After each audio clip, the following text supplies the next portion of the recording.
दोस्तों इस वक्त हम मौजूद हैं हिंदुस्तान के पहले मुगल गार्डन के अंदर। दोस्तों आप देख रहे हैं हमारा YouTube चैनल राइडर अजहर।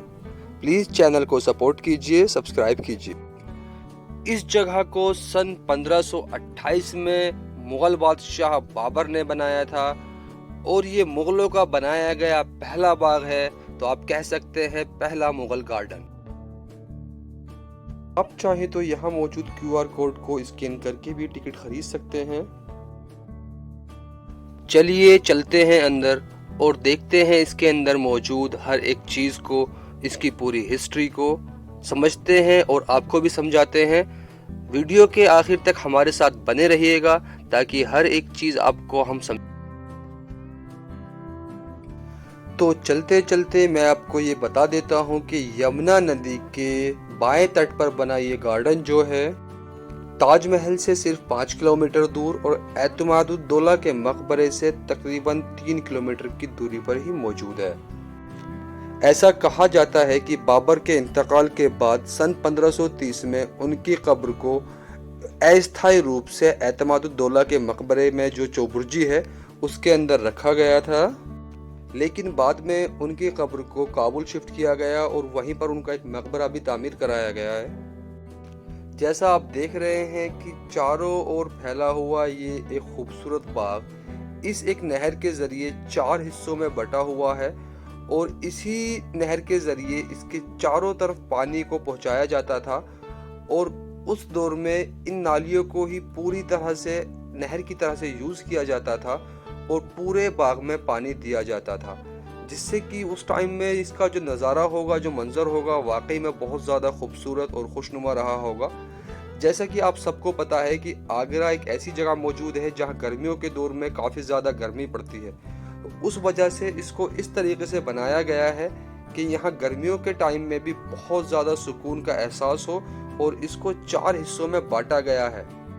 यहाँ पर पानी की निकासी या पानी के एंट्रेंस के लिए ऐसे काफ़ी सारे आड़े तिरछे रास्ते आपको देखने को मिलेंगे और बीच बीच में खूबसूरत झरोखे आपको दिखते हैं जहाँ से बैठ के पूरे बाग का नज़ारा लिया जा सकता है।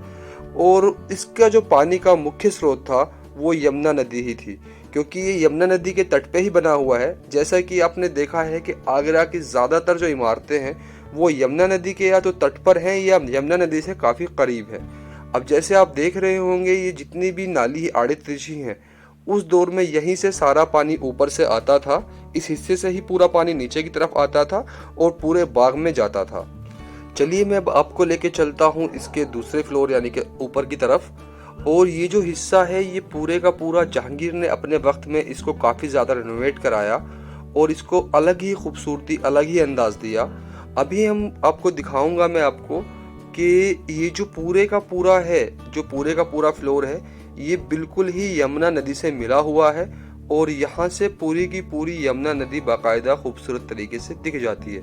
ये पूरा जितना भी आप एरिया दिख रहे हो ये जहांगीर के वक्त में ही पूरी तरह से मुकम्मल कराया गया।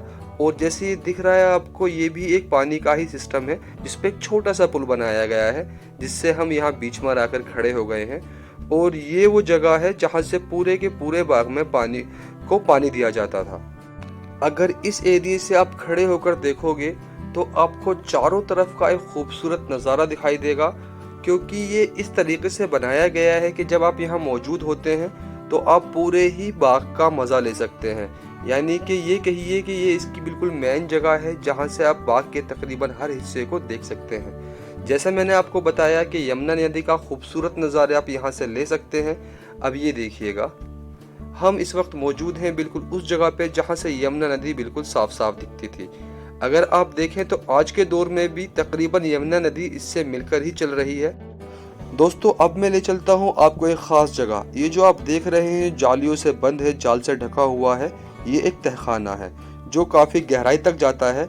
बताया जाता है कि उस दौर में जब बहुत ज़्यादा गर्मी पड़ा करती थी तो मुग़ल शाही परिवार यहाँ आकर सुकून का एहसास लेता था। चलिए अब चलते हैं हम इसके बिल्कुल बाहरी हिस्से में जो यमुना नदी से बिल्कुल मिला हुआ है। जैसा आप देख रहे हैं कि मैं बिल्कुल इसके बराबर में चल रहा हूँ और यमुना नदी मेरे बिल्कुल जस्ट बराबर में। और ये है उस दौर का एक कुआं उम्मीद है आज का ये हमारा व्लॉग आप लोगों को बहुत पसंद आया होगा। अगर आपने यहाँ तक वीडियो को देख लिया है तो एक लाइक कर दीजिए, और अगर अभी तक आपने हमारे चैनल को सब्सक्राइब नहीं किया है तो प्लीज़ सब्सक्राइब कर दीजिए।